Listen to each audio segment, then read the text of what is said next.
Good morning. So, in today's class, we will take the topic of wage and salary administration. Now, to start with, let me tell you the normal meaning of wage and salary. Wage is normally referred to as the remuneration that you pay to lower level of employees, usually employees who are paid on daily basis, that is daily rated workmen, we call them daily rated workmen. So, the wage is referred to as those employees to whom you pay on daily basis. The computation of the monthly earnings is computed on the basis of day. Say if it is 50 rupees a day. So, out of let us say 26 working days in the month, the computation when it is made at the end of the month, all right, because the payment will be made monthly, but it will be done on the basis of 26 multiplied by 50, and if he is absent for one day, that will be deducted.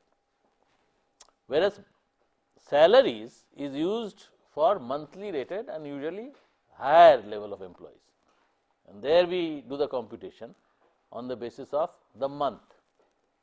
So, we say that the monthly salary is, let us say, 1000 rupees. If it is 1000 rupees and is absent for one day, then what will happen? And the day has 30 days, month has 30 days, or the month has 31 days, month has 28 days. So, it may vary slightly because the number of days in the month will change. So, per day of absenteeism may vary. So, this is the fine difference, right, wages and salaries. Now, importance of wage and salary to the employee, because it determines standard of living, obviously. It determines his status in society. It determines motivation at work, because if someone feels that he or she is getting a lower salary or a lower wage, then the motivation for working is obviously diminished by that extent. Then productivity at work, these are interconnected. If you are motivated to work, your productivity is likely to be higher. So, they are interconnected. Productivity at work is also affected. Similarly, job satisfaction and loyalty to the organization. After all, if you feel that you have been treated unfairly because you are not being paid your wage and salary, which you should be getting, this is your perception, then you are not likely to be loyal to the organization. You will be looking for another change probably, and moment you get a better job, you will leave. So, therefore, it is very important that in the administration of wage and salary, you put a lot of attention, the employer should put a lot of attention, because it affects not only the performance of the company, but it also performance of the company, but also the job satisfaction of the employees. So, that is what I say, for the employer, important element in cost of production. Why? Because if you pay higher than you should be paying, you are for nothing increasing the cost of whatever goods you are making or service that you are providing. It is also an important element for industrial disputes. What does that mean? That means this may be the ground of a collective dispute of your workmen. The union may take up this issue. So, it is important from that angle. It is important element of overall company productivity. Naturally, we said it affects the cost of production. It affects the cost, all right. It will also affect the final performance and the productivity, because as we have said in the last slide, the employees perceive something as unfair, they are demotivated. So, if they do not perform as well as they should be performing, the company's productivity is also affected. Okay. Now, when we talk of wage or salary, it is not limited to a wage or salary. We talk of a package, and the package we refer to as remuneration package. Sometimes we call it management of remuneration or emoluments. These are also terms which are used. EMO, LU, emoluments, MENTS. Now, components of remuneration is financial and also non-financial. So, financial has wages and salaries, this is one component, incentives and perquisites. We often use the term perks, P-E-R-K-S. Perks means the perquisites. And the non-financial elements or components of remuneration. Yes, we will come to that. There are other benefits which are not monetary benefits maybe. Okay. I can give you an example. For instance, you get a free unfurnished accommodation. That is a perquisite, because they are not paying you money, but they are giving you the free house to live in. Okay. But that is so far as you are concerned, but it is not fully free to you, because the income tax laws of our land also gives you a tax component on your perquisites. The income tax law said that if you have got it as a free house, then it will be deemed as if your employer is paying you some amount per month. Say it is deemed that that house is worth 1000 rupees a month. So, 1000 rupees, very simplistically I am giving example, 1000 rupees is added to your salary, although you are not getting the 1000 rupees, and the income tax, all right, that will add to your total income, and therefore, the income tax will be paid on. So, perquisites are also taxed in your hands, as we say. So, non-monetary, these are some examples. Challenging job responsibility. Okay, isn't it a non-monetary benefit if you have a good responsibility? Recognition of merit, even if you are not given a bonus or money for it, but it is recognized by giving you a certificate, a function, all right, where it is announced that you have done a very good job for the previous year. So, these are considered as part of remuneration, because human beings, we are not only motivated by money, as we have said earlier when we did the topic of motivation. There are non-monetary recognition elements, is it not? Then growth prospects. Isn't that also a part, broad part of a remuneration package? Because if we hire you at a job which is a dead end job, as we call it, a terminal job, that means beyond it there are no prospects for growth, then obviously that is worse than if I offer you a package where you have got a promotion opportunity. So, in that sense, the remuneration which we are offering you today with a potential and a chance of growing in the future is better in the second case. Then importance to people in the organization. How important are you? That also is a feeling of recognition that one gets. Competent and congenial supervision. These are all important to you as an employee, and you may say that it is a non-monetary kind of benefit that you are getting as part of your overall remuneration. Comfortable working condition. The very fact that you get air-conditioned office, let us say, isn't that a benefit that you are getting in non-monetary terms? Because you are more comfortable, you can work for longer hours without fatigue and so on. Then job sharing. What do you mean by job sharing? How is it a non-monetary benefit? Yes? Job sharing.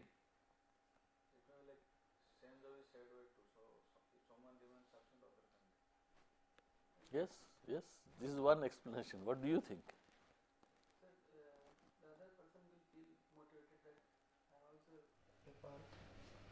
Yeah, it's to do with motivation. That means you are told that you have the versatility. You may be trained for it, that you are doing one job, but in the absence of a colleague who is not exactly doing your job, you are trained to do that job. That means you feel as if you are competent to do a number of jobs, not only one. So, that job sharing also is built in as a part of non-monetary benefit. Not everyone is selected for that. Someone will be selected that he has the capability of doing beyond his present job. Okay. And flexi time, you all know what is flexi time? Flexible timings. That is, you say that all right, the normal office time is between 9 to 5, but you have a leeway. So, flexi time is flexi time. So, let us say you have 9 a.m. to 5 p.m. But they say that we are giving you a bigger spread, and this bigger spread is from 7 a.m. If you come, you are allowed into the office, and here we say that this is 10 p.m. and your working hour, let us say, is 7 hours a day. Working hours equal to 7 hours per day, and working days is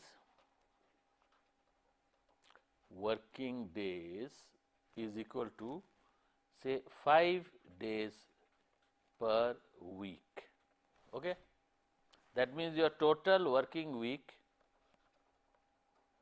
is 35 hours. Okay? Now, you have to put in 35 hours, but you get a flexibility, right? And flexibility is, let us say you come on a Monday and you punch time.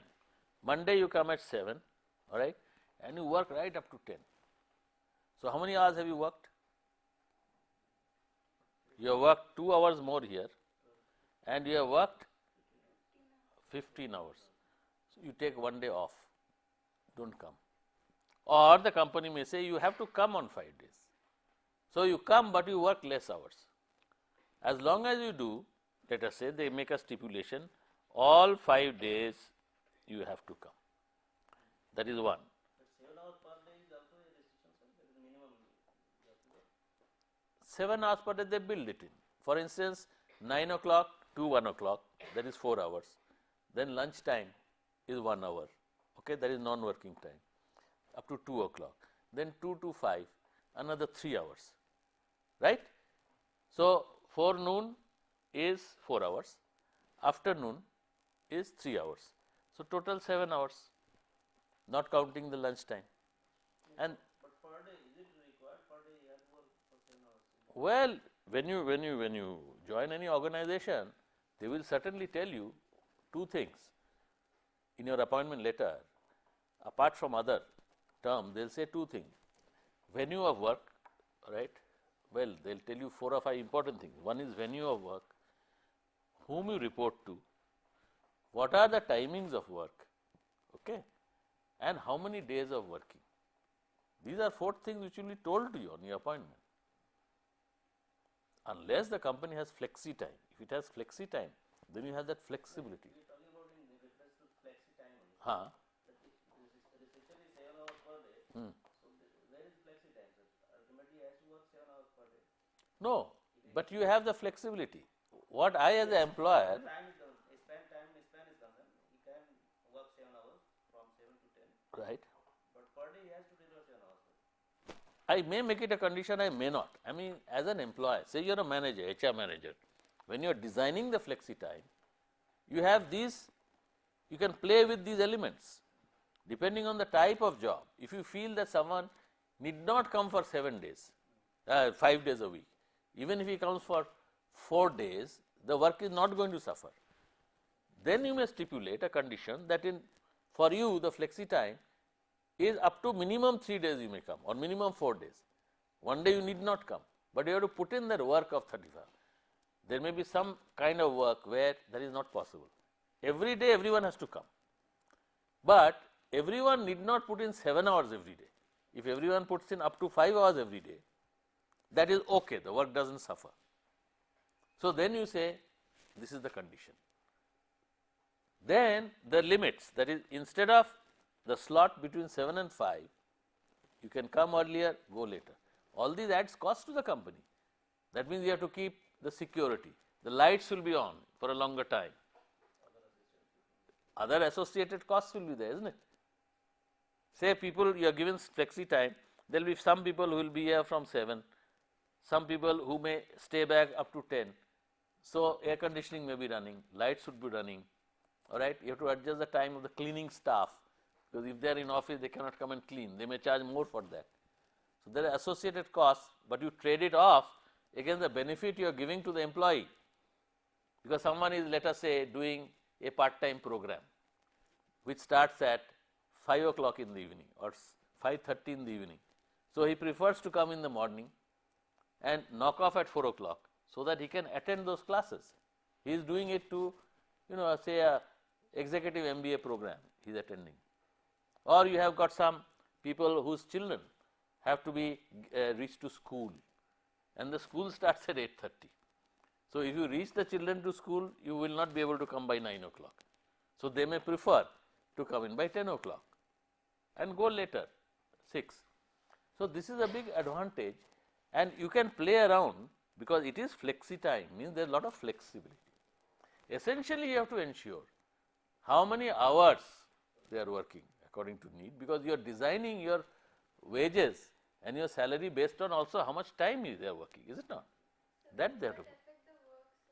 It may, that is why I am saying you as a HR manager, you have to decide.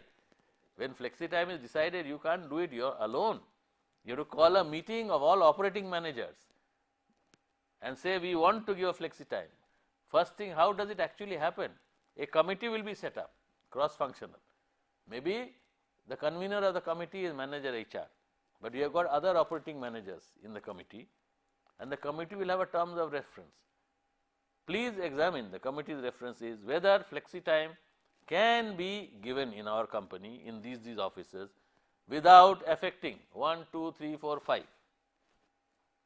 Having done that, committee will deliberate, they will collect data, they will discuss, they will meet other people, then they will make a report with a recommendation to the management. Management will examine it, maybe they will talk to employees also. So, this is the process that will happen actually in real life, and then if the management feels that up to certain flexibility can be given and no more, they may announce such a scheme. Okay. Normally, the scheme of flexi time is you can come little late, in which case you go late, or come little early, in which case you can go early. This is the simplest type of flexi time which is used in offices and industry. Yeah, that is right. Sometimes what happens, there are many offices which are working 5.5 days, that is Saturday half day, say 9 o'clock to 1 o'clock. Then there is a request or a demand which comes to management that we would like that Saturday is off, because then 2 days we can have, but we will work extra time. Okay. In which case people are told, all right, then in extra time, instead of 1 hour for lunch, say we give you 45 minutes for lunch, then we can straight away say 1.5 hours in the 5 days, right, of extra time. So, how many hours? 4 hours you are working on a Saturday from 9 o'clock to 1 o'clock, you have to make up that 4 hours. So, if reduced lunch time you can make up 1.5 hours. So, balance 2.5 hours, where will you make up? Will you come half an hour early every day and leave half an hour later? Then they said we can come early, but we do not want to leave later. Why? Because the bus queues are there, there is crowd in the public transport system, but we do not mind coming 1.5 hours earlier. Then management say, well, that is not true, because no other office will open, yours is a sales office. When you come 1.5 hours early, you cannot telephone, you cannot visit anyone. So, these are practical problems which will come. Then they may say, all right, so via media is you come 1 hour earlier or 45 minutes earlier and go later by half an hour, so that you make up the total time which you are losing. Time is very important. When you negotiate as a HR manager with unions or employees, remember what is important is how much time are you putting in per year annually. Then the holidays come, when you get a charter of demands, what comes? One is reduction of working hours, okay. Then reduction of working days. Union may say we will work the same 37 hours, but Saturday we do not want to work. Then number of holidays to be increased, total days. So, average in Indian industry, you work about in the western India, depending on which part of India and depending on how many holidays are there in that region. It varies, out of 365 days, all right, you take out 1 weekly off, that's 52 days gone. How much are you left with? All right. Take away national holidays, 3 national holidays, and a few festival holidays depending on the region. You are left with about 300 working days, all right, for a factory. For offices, the holidays are more. Usually offices, the holidays will be anything depending on the state you are in of India, anything between 14 days to about 20 days. Factory, the typical number of holidays is roughly about 8 days to 12 days. These are typical in Indian industry. Okay? Factory hours of working are longer. As per Factories Act, 48 hours. But due to union negotiation over the years, some of the older factories, they work 45 hours, okay, or 46 hours per week, right? And that also it varies shift to shift, right? There are statutes also. First shift and general shift you work longer hours. Second shift slightly shorter. Third shifts a little bit shorter. Why? Because the biological clock of the body is more difficult to work. You know, in the third shift. The third shift will normally start around 11 o'clock at night and go until 4, 5 in the morning. More difficult. So these are the various details which we cannot go into now. But flexi time is certainly a very important non-financial component for wage and salary administration. There is one point being good to the people in the organization. How is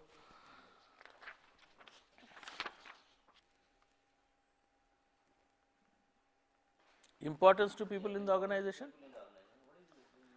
What is It means say you have a predominantly a lady workforce in a factory, because you are in electronic industry and there are a lot of assembly to be done, manual dexterity. So girls are suited for it. For girls, it may be many are married.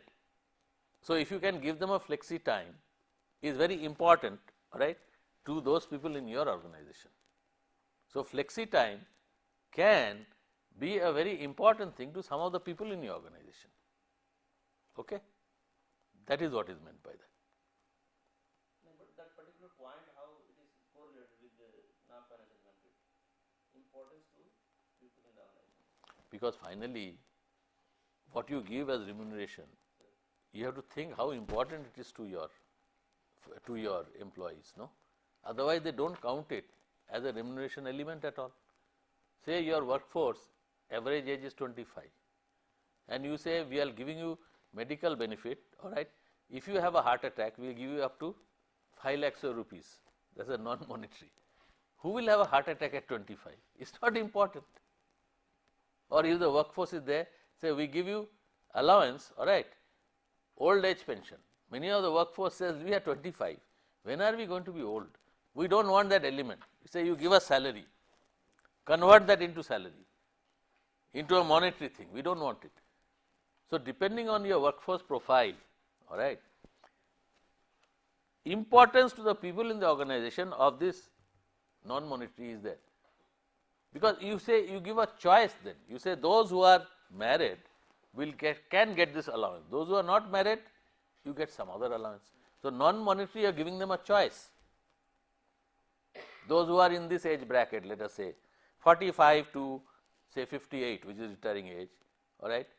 For them, we are giving certain benefits like house loan, etc., because they are thinking of retiring, making a house. So you have so many of these elements which assume more importance to some of the employees than to other employees. That is why it is important. All right. Then here you have just a conceptual sketch here, components of employee remuneration. We just tie it up into a conceptual. You have the environment here, envelope here, environment, and you have remuneration, you have financial, non-financial, financial, hourly and monthly rated wages, then and salaries, then incentives, individual plans, group plans. What is incentive? That is, depending on the volume that you produce, you get some extra money, all right. So it is a financial. Then fringe benefits, provident fund. We call it a fringe benefit. What is provident fund? Saving for your future, that is when you retire. So, normally what happens, say 8% is deducted from your basic wage, and you have to get, alright, you have to also contribute something there, like amount, you have to give 8% or 10%. So, that is contributory provident fund. You do not get it in your hand, but when you retire or you leave the company, then it is given to you. If you leave before retirement, often you have the facility of transferring it from your current employer to your future employer. You won't see that money, it is not in your hand. After a certain number of years, you may be able to take some loan, say up to 50% loan from your contribution, not companies, for making a house or buying a plot of land. So, this is a fringe benefit. Medical care, accident relief, health and group insurance. Group insurance is what the company takes for the whole category of employees, and insurance for the whole group. If you take for the group, then the per individual premium rates are reduced. It is like a discount which the insurance company gives, right. So, if there are 100 people and if you had insured each individual separately, say the monthly premium, the annual premium would have been 50 rupees, the insurance company may tell you, if you do all 100 together, then we will give you 5 rupees less per individual. So, 45 rupees. So, company gains. Now, what happens? Company tells the employee, look, every year we are giving you 45 rupees we are giving to the company, and that is a benefit we are giving you, because God forbid if suddenly you die, say that 3 lakhs or 4 lakhs for which we are insuring will go to your nominee, your family. So, you are not paying, we are paying that premium. So, it is a fringe benefit, alright. Then perquisites, which you asked, company car, I had mentioned flat, free, flat or free house.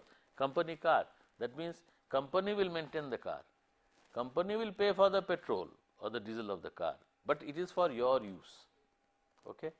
But as I said, the tax man, that is the income tax also will take another view. They will say may not be that you are not getting money in hand as income, but that is a perquisite. So, if you had to use that car and pay for the maintenance and petrol from your pocket, right, where from you would have got that money? It would be income, no, and we would tax that income. So, we consider this as an income up to an extent, and then they have various rules. You say how big is the car? If it is a big car, Mercedes, then they will say it is a more perquisite value.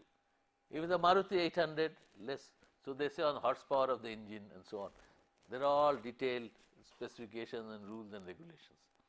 So, we have got a lot of laws, and that is why you have a lot of consultants, no. You can't do it yourself, you have to hire consultant who knows the nitty gritties of everything. Then you have non-financial job context. In the job context, as we said, challenging job, responsibilities, recognition, growth prospect, congenial supervision, working conditions, job sharing, etc. So, we are just putting it in one conceptual chart here, so that it becomes clear. Okay.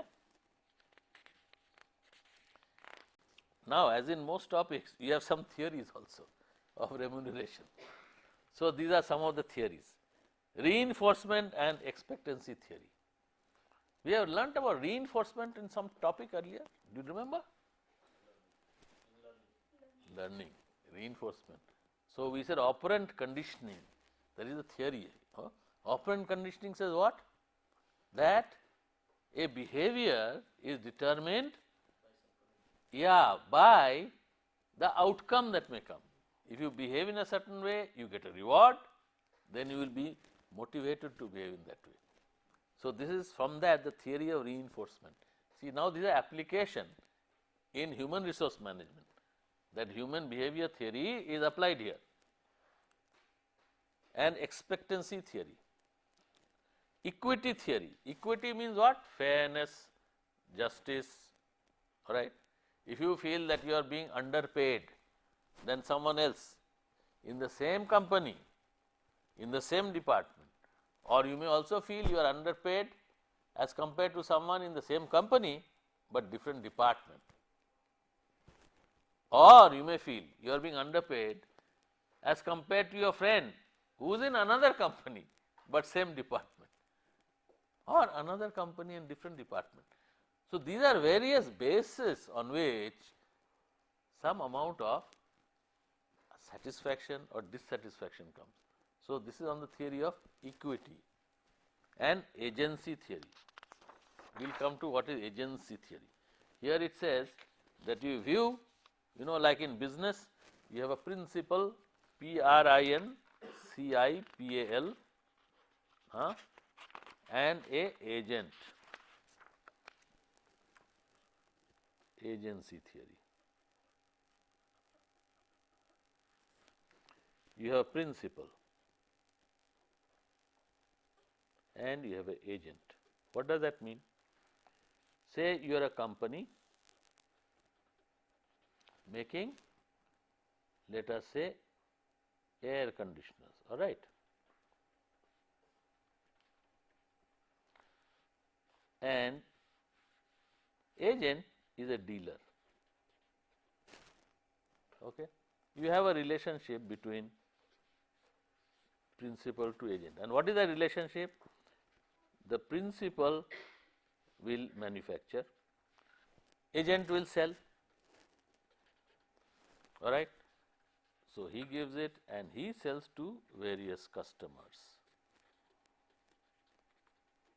That means manufacturer does not interface with the customer. So, since he is doing it, he can, you have a relationship which is a principal to agent relationship, principal to agent relationship. He is doing something for the manufacturer, and in return, what is the manufacturer giving? Say the price of the air conditioner is 20,000. So, had the manufacturer sold to the customer directly, he might have charged 20,000. Now, the agent is selling. How much is he charging?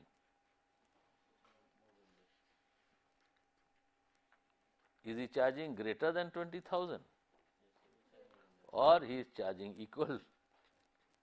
Certainly, he will not charge less, isn't it? There he can charge greater or less. Now, that is more details which we will not enter into, its commercial details. You can have a principal to principal relationship and a principal to agent relationship. If you have a principal to principal, that means he is buying from you and he is at liberty to sell it at whatever prices he wants. He can sell it lower price, higher price, maybe he has a big client, he gives little discount also. But principal, but what is he doing? Since he buys from you, he has to pay you. So, he is bearing the financing cost, that is what he is doing. He is not risking, you are not risking finance, he will pay you straight away, he will lift and he will pay. Principal to agent relationship is, he gets a commission. So, every refrigerator that he sells or air conditioner that he sells at 20,000, say you say 10% commission. So, really he gets a commission of 2,000. They will return the money after sale is over. Return the money? To the company. Suppose yes. Second one is, that means they have to pay 20,000, not immediately, they will pay.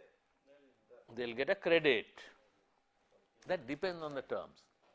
If you are a dominant player in the market, okay, that means the agent does not have to spend much effort in selling. We call it a product pull. People will come and ask for your product. Then you may tell the agent that cash on delivery. When you lift it, give money. But if he is not such a, he has to sell against competition. Then you may tell him, I am giving you 30 days of credit. That means you take it from me today, do not pay me immediately. After 30 days you pay me. The rationale being, within 30 days if you sell it and you get your money within 30 days, you do not have to finance it then. After you get your money, you give me. He may say 30 days is not enough. My customer to whom I sell, he gives me 30 days, in 30 days. So, I want 60 days from you. So, you may have to give 60 days. These are all decisions which the marketing department has to take. These are policies, pricing policy, credit policy and so on. Okay? But this theory, as we said, is used. So, reinforcement theory we come, behavior which has a rewarding experience, as we said. For example, high employee performance followed by monetary reward will make future high performance more likely. Fine.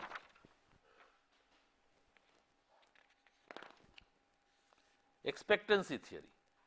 Victor Vroom's expectancy theory focuses on link between rewards and employee behavior.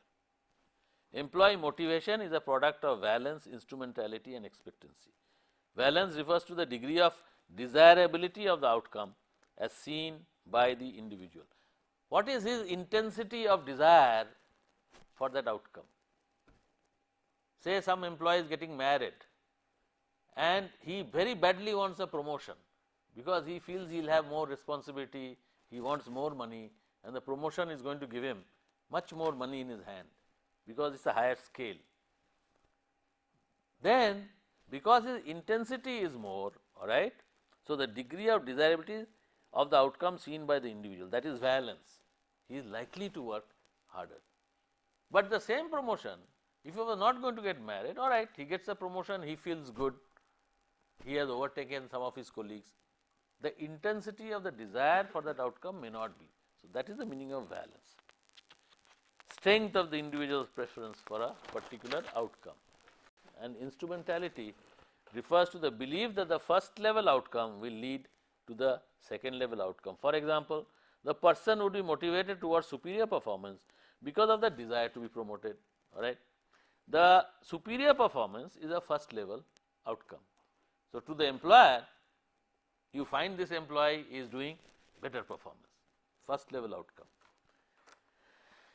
And the first level outcome is seen as being instrumental in obtaining a promotion. So, first level, harder working, better effort, better performance. Second level is the promotion. In effect, the person makes a personal judgment about the probability that the organization will value the performance and will administer the reward suitably. Say he feels that even if I work very hard, first level outcome I do, second level outcome may not come because boss does not like me.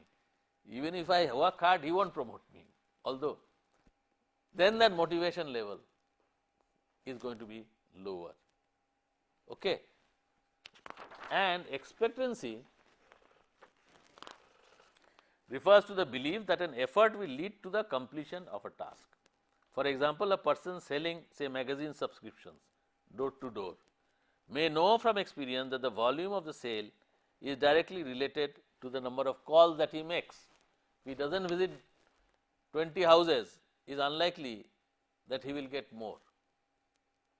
So, according to expectancy theory, motivation is equal to expectancy multiplied by instrumentality multiplied by valence. So, Victor Vroom tried to make a kind of quantification, alright, into the outcome on the one hand and the motivation, and what is the reason for that between the outcome and motivation. What are the elements which go into the motivation? Equity, Adams' equity theory postulates that an employee who perceives inequity in his or her reward seeks to restore the equity. The theory emphasizes equity in pay structure of employees. How will he restore? He may fight by going to union, he may quit by resigning and getting a job which he feels is more equitable. But the whole idea is he tries to restore what he considers is an imbalance.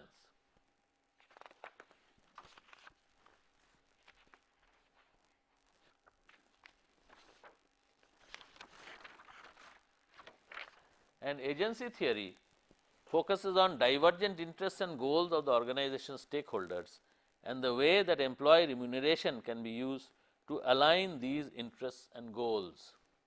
Employers and employees are the two stakeholders of the business unit. They are two important stakeholders. The former assuming the role of principal, that is the employer, as we said manufacturer, and the latter employing the role of agent. The remuneration payable to the employees is agency cost. So, it is an analogous thing which we say. Here the employee is considered agent. Why? What is the analogy? Because he is doing that work. If he did not produce those air conditioners, you could not sell it and get the money as an employer. Just like in our example, he was doing the sale. In your employee, he is maybe doing the manufacture. Okay. And there you give a commission. Here what are you giving? You are giving a salary or a wage. Right? And just like the amount of commission that you gave in the first case where you gave to the dealer, that will depend on what? Number of factors. How competitive the market is, how much dominance you have. You may give only 5%. If you know that his volume of sales is going to be very high because the competitor is not getting the sale. But if he has to fight and his volume of sales is lower, you may like to give him 10% as an incentive. So, similarly, between an employee and an employer, when you look at a agent, a principal agent relationship, the employee will demand more when he knows that he is more indispensable, is it not? Employer on the other hand, if he knows he has got options, he can substitute your effort, he will pay you less. So, that is the theory. Clear or not? All right. It is natural that the employees expect high agency cost, whereas the employers seek to minimize it. That analogy. The agency theory says that the principal must choose a contracting scheme that helps align the interests of the agent with the principal's own interest. For instance, going to the dealer and the manufacturer, if the dealer asks for too high a discount, which if given by the manufacturer is going to reduce the manufacturer's profit to such an extent that the manufacturer is demotivated, will the manufacturer sign the contract? No, because it is not aligning with the manufacturer's interest. The interest of the dealer is becoming predominant to the detriment of the interest of the principal, and the reverse is also true. If the employer wants to squeeze the dealer, the manufacturer wants to squeeze the dealer and give him hardly anything for the effort, is the dealer going to sign? No, he will not. So, the same thing is between the employer and the employee. You must have a scheme, a contracting scheme that helps align both the interests, align and not diverge. These contracts can be classified as either behavior oriented, example merit, pay, etc. That means you work harder, is behavior oriented, or outcome oriented, that is stock option schemes. Here it is not oriented towards you. Company says, look, if the company does well, if the profits are more, net profits of the company more than 20%, then we will give stock option. That means you can buy our shares, we will give you the share of the company at a lower price than the market price or at the face value of the share. That means they are doing you a favor in that sense. But it is dependent on what? Not on your effort, outcome for the company.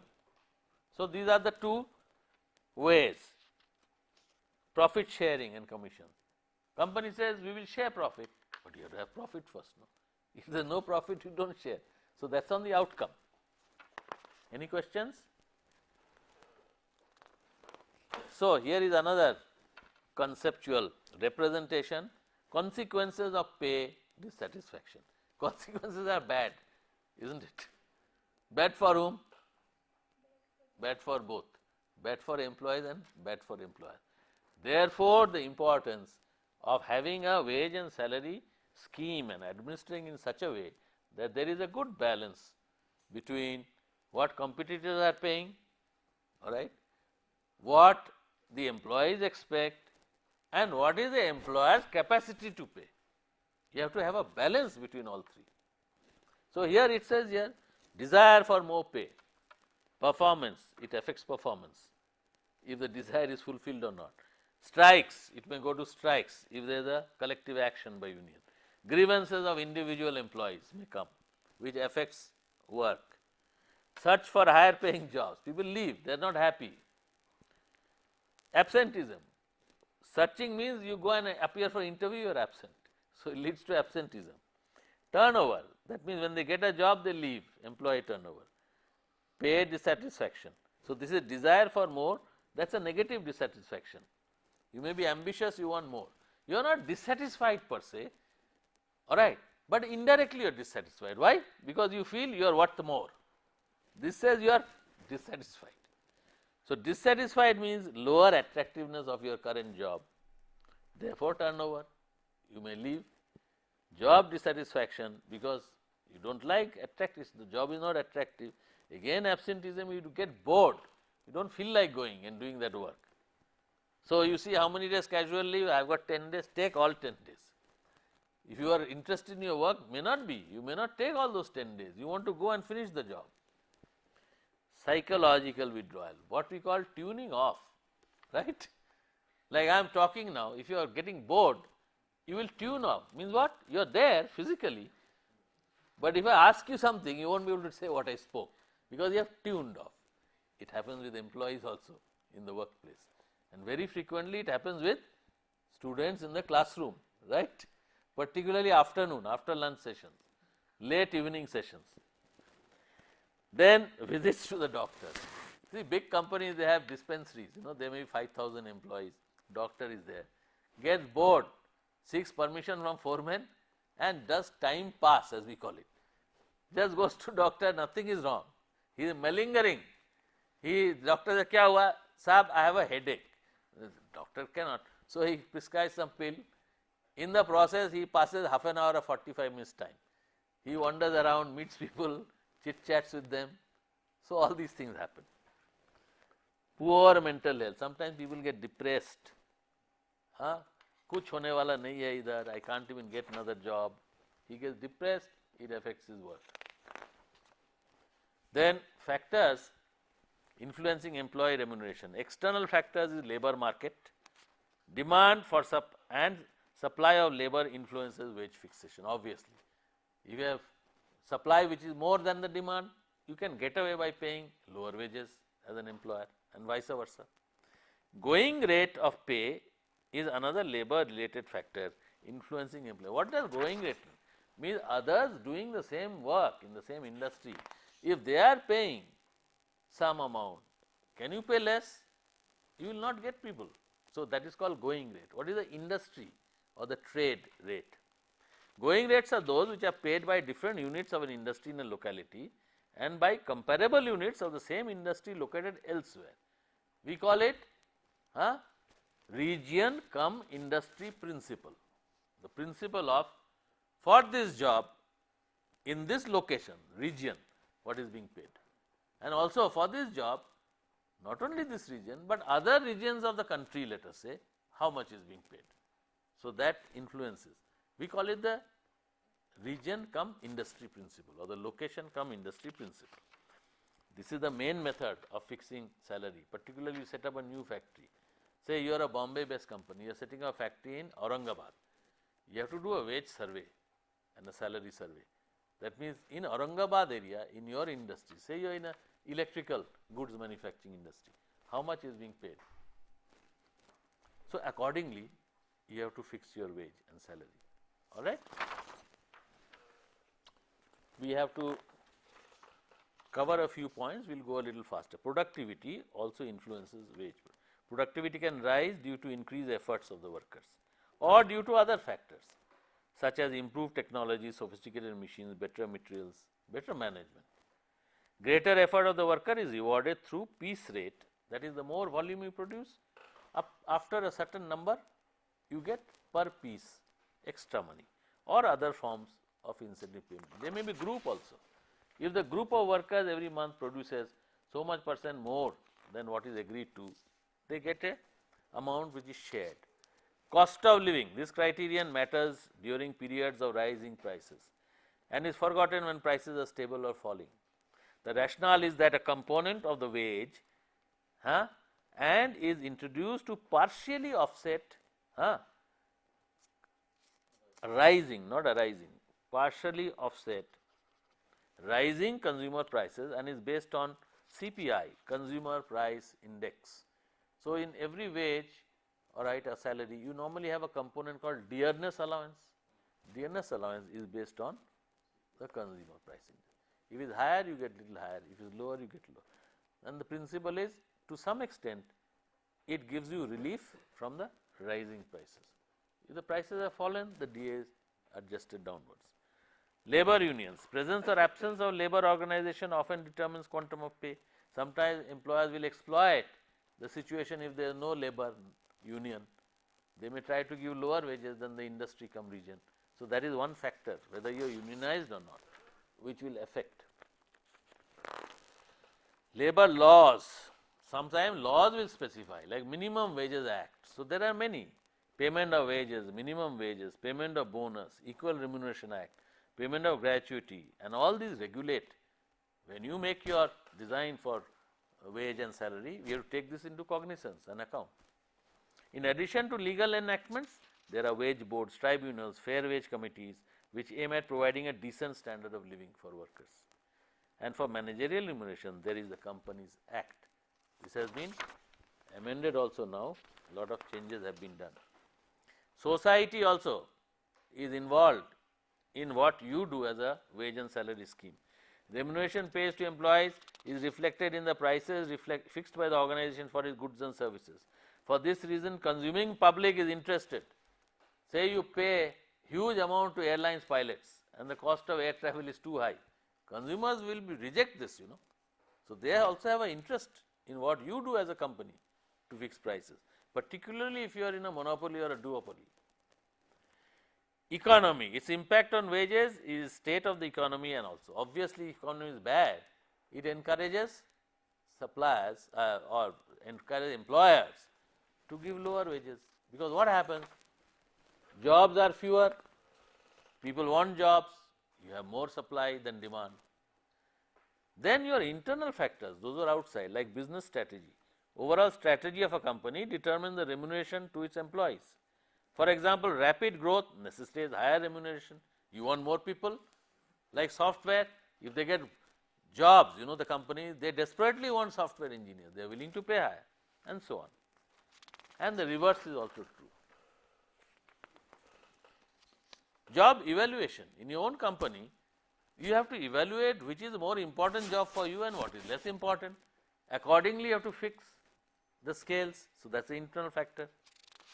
Performance appraisal helps to pay increases to employees. When you have annual increases to be paid, you have the performance management system, which will tell you who has performed better, who has more potential, and accordingly you pay. So, employee, several factors influence wage, salary alike: performance, experience, growth potential, that is how much potential the employee has. These are the internal factors which relate to your employee, which affect design of your wage and salary administration. And designing of remuneration plan, a good remuneration plan must be understandable, workable, and acceptable to the employee. The remuneration plan must have two components: the base rate, which is usually called the basic pay, and the scope for increasing the basic pay. That means a scale. So, you may have a scale. Let us say this scale is 22,000 to 25,000. Okay? You must say that they are increment steps. That means every year you can get 300 rupees increment for 1, 2, 3, 4. That means at this level of 24,200 up to this, if you get one increment of 300, or if you get two increments in 1 year, you approach this. Here we say sometimes there is a EB. What is EB? Efficiency bar. At this stage, you may have to appear for an interview to a committee to see how good you are. Otherwise, you are stuck here, you cannot go further. If you cross this bar, you may say 500, your increment rate per year, all right, and so on. So, if you come here 500, so from 24,200 if you get one increment, all right, you get 26,000, all right, 200, and then you come to the stop here 26,200. Then you have another scale, all right, where you can get a promotion, and this starts from, let us say, 24,000 and it goes to 30,000. Okay. So, if you get a promotion and you are at this step, let us say, this is where you get the promotion. That means you are at 25,200. Okay. You have to be fitted in here. Say this scale has got starting of 400 and then you have a efficiency bar, after which it is 600. Accordingly, you have to be fitted here. So, this is the way you design, okay, when it actually comes down to it. When you are appointed, appointment letter will say, we are pleased to offer you a, in the pay scale so much to so much with this increment, and you are fixed at this point in the scale at rupees so and so. Following steps should be employed: job description, this helps; job evaluation, we have covered all this, all right. Job hierarchy means which job in your company is more important to the company, and accordingly priority wise you have to make your design depending on the priority also, all right. Then through questionnaires and visits to surrounding companies, this is the survey you do, as we said earlier. After you survey the industry from region, that is when you design. Pricing job evaluation worth is matched with the labor market worth.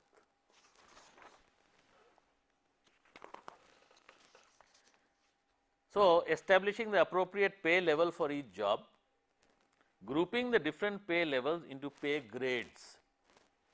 Pay levels must be determined from the wage survey data which you do, and the pay grades may be determined by comparing jobs of equal or more or less difficulty of importance.